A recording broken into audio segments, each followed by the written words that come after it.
Now, I'm actually sitting here at the Institute of International and European Affairs here in Dublin, and next to me is Mr. Jaaklo Iloniemi. He's a leading Finnish foreign policy analyst and diplomat. He was a former Finnish ambassador to Washington and a deputy head of mission as well with the United Nations.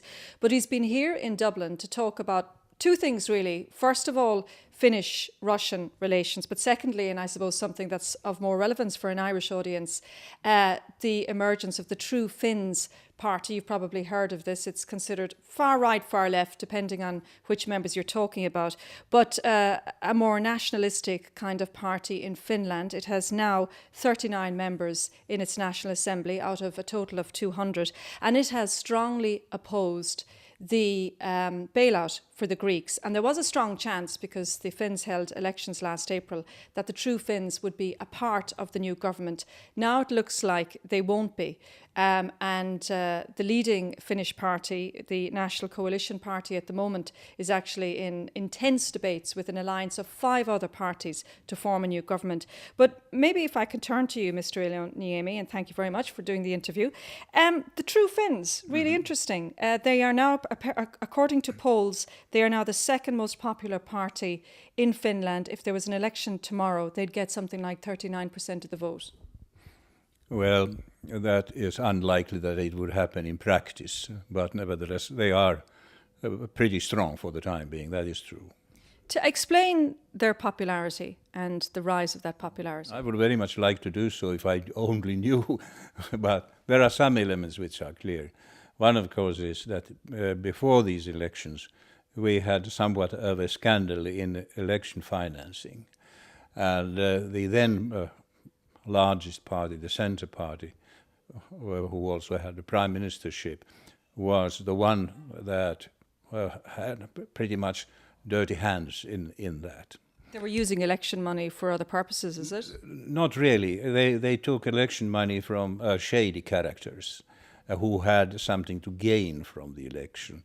And that, of course, became a big scandal. Nobody pocketed the money themselves, but it was tainted money because it came from people who were not too respectable. Okay, but how does that explain the rise of the True Finns party, though? Well, the True Finns had nothing to do with this sort of thing. So they could say that we are the cleans and the others, they have done dirty tricks, so you can rely on us. That's part of it, but only part of it. The other part of it is that after the collapse of the Lehman Brothers and the economic turmoil in Europe and rest of the world, we had a drop in our GDP of 8%, which is very high indeed. And it meant that the unemployment figures shot up a bit. Many businesses were in trouble and so on. So the atmosphere was not very good after that for those in power. Those in power are always held responsible for whatever happens, regardless from where it comes. So, I mean, in a way, it was because they weren't tainted with either the increasing unemployment rates, the corruption, the scandals. But nevertheless, their nationalistic appeal has been very strong in Finland. They're anti-immigration. They don't want to give any more money to the Greeks. So they're obviously touching on sentiments within Finland that are resonating with a lot of people. That is true to a degree. But it's not, as I said in my prepared remarks a moment ago, that this is a storm. It's not a tornado. It is a storm in the sense that it touches a good many people, but it doesn't really change the overall course of politics. The very fact that the Conservatives are now forming a government and they are pro-Europe, and the second largest party in the coalition will be Social Democrats, who also are pro-Europe. This is going to determine the course in the future more than this group, which only represents, after all, 20% of the vote. But it did seem at the beginning, after the elections, that there was a chance that the True Finns would form part of the government. But they had obstinately, I think, stuck to the line that if they were to be part of a government, they would not support a Greek bailout. That is exactly the case. And obviously they also, within themselves, were unable to, shall we say, to depart from what they said before the election for the sake of being flexible and thereby member of a new coalition, so they couldn't agree on that. But how do you think do the vast majority of the Finns feel about bailing out the likes of Greece, Ireland, Portugal, possibly Spain at some stage? We do not really put themselves into the same basket all. The Greek case is very different from the other cases because in the Greek case there are elements which show that the government has been playing foul game, and therefore they are much more stigmatized than anybody else in the context. Ireland is hardly mentioned in these debates. Part of the reason, of course, is that nothing has really happened of the kind yet where we would have needed to take a stand. The Portuguese case was almost dominating the pre-election discussion. For the first time in history, the Portuguese budget was more interesting than our own, and that is not likely to be repeated very easily. But generally, it must annoy the Finns. You have been fiscally very responsible over the last 20 years or so. You had a major economic meltdown 20 years ago, and again connected with the banking mismanagement. But since then, the Finnish economy has restored itself. It's been a strong economy, and Finnish people generally have behaved in a financially responsible way. So it must really annoy them that they've been behaving very well, like the Germans, yet they're the ones who are going to have to contribute to the bailout. Well, the German discussion and our discussion have much in common, really. The arguments are pretty much the same, and the reasons, underlying reasons for that as well. Proportionally speaking, the Germans are not paying any more than we do. And many people say that German banks have been financing these countries in trouble. So why don't the Germans take care of their own banks? Why should we come in? So, in a way, the Finns might say there's an argument to explain why the Germans should be paying for what their banks did, but certainly not in a Finnish case.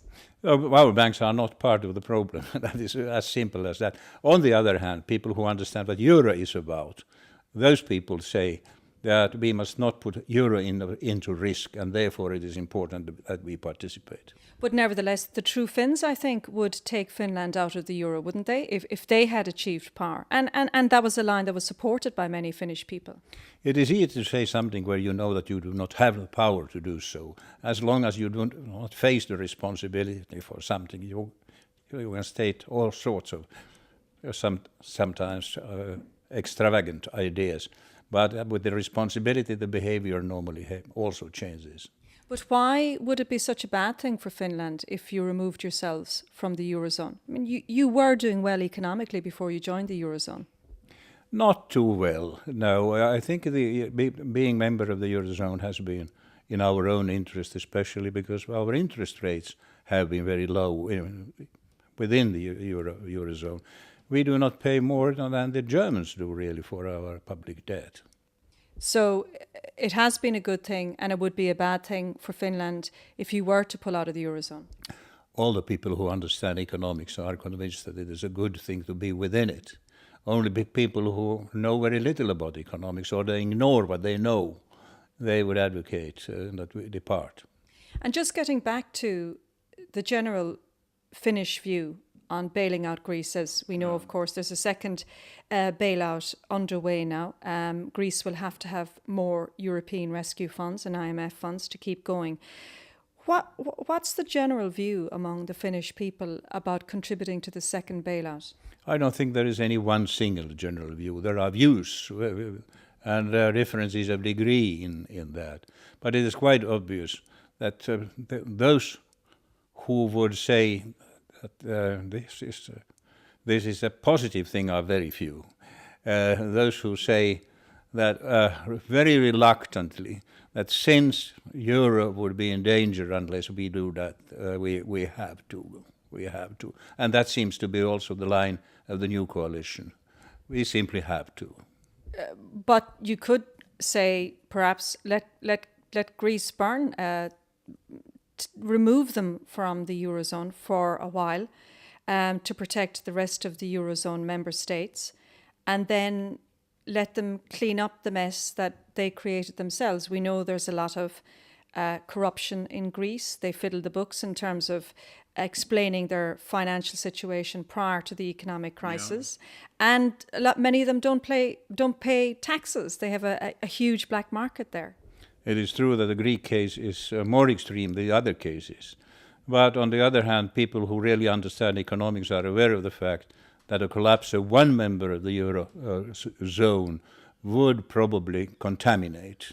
And that is a strong argument against letting them go under. Do you believe that? Because really economists have given us various analyses and predictions in the past, and they've turned out to be wrong. I mean, sometimes, ordinary people who don't understand economics, we trust in these economists and others who are working in that field to make the right decisions. But it's been shown that they've made very bad decisions.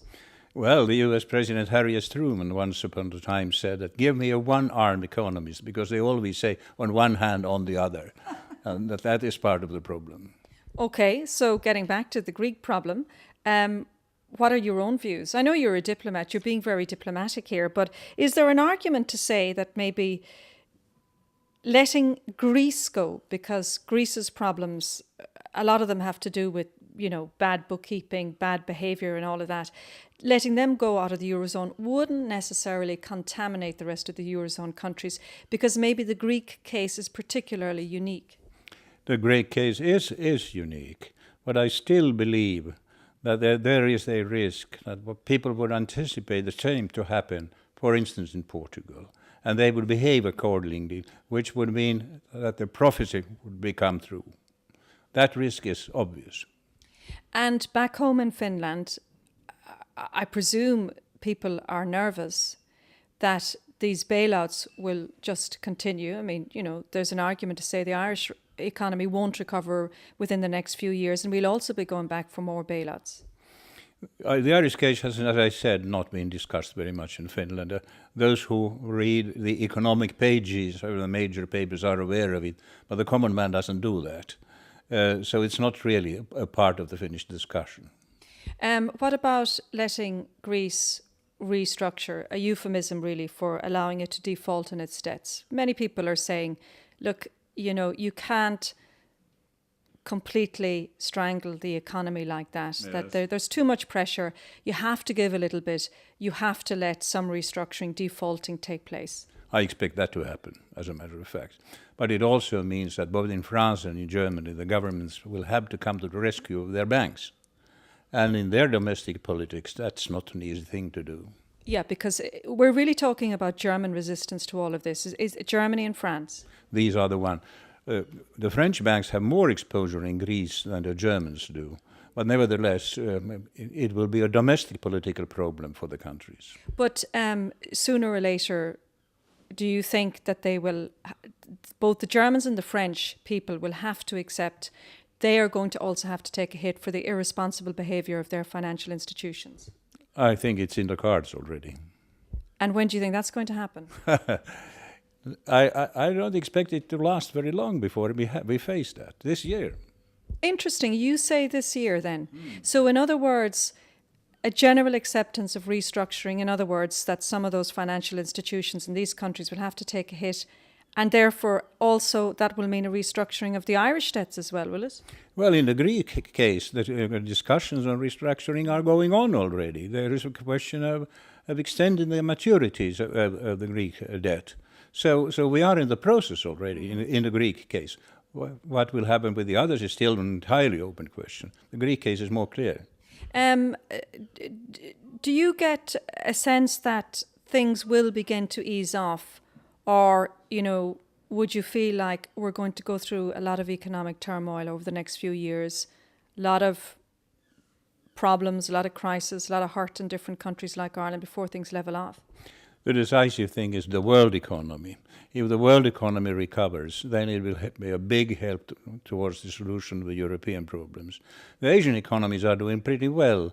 The US economy is not so stable. I mean, there have been good periods, and now, for the time being, there is a slowdown again.